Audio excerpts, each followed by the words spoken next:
Language literacy and numeracy is a consideration that needs to be made when you're both building and delivering training. What level of language skills and writing skills, reading skills, speaking skills, and obviously addition, all-round and numeracy do they actually have, and do they need to have in order to conduct your course? You know, as an example, if someone's conducting a carpentry course, they're going to need to have a certain degree of mathematical skills in order to make measurements and so on. If they are conducting a course whereby they have to read and follow instructions, or they have to follow processes and procedures or manuals, they're going to need a certain level of literacy skills. And if they're having to communicate verbally, of course, they're going to have language skills there as well. So LLN is something that's very important for us to understand all of the different components of it.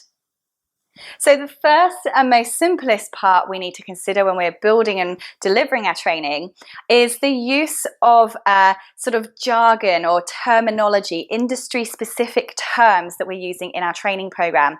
Are your students new to this industry, or are they highly experienced within this particular industry? Because that obviously is going to affect the type and level of language that you can use.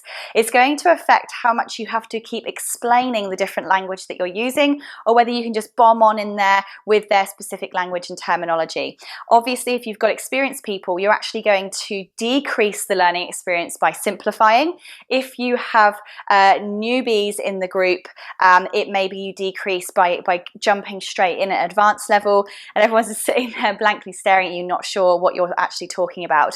So think about, list out all of the different terms and almost like a glossary of language that's used in your particular field, and perhaps add that on as a download to your students or an additional tool or supplement in a workbook, so that you can be sure that they've been provided with a list of terms that could be used if they're not comfortable asking the trainer one-on-one. So there are your first consideration for LLN.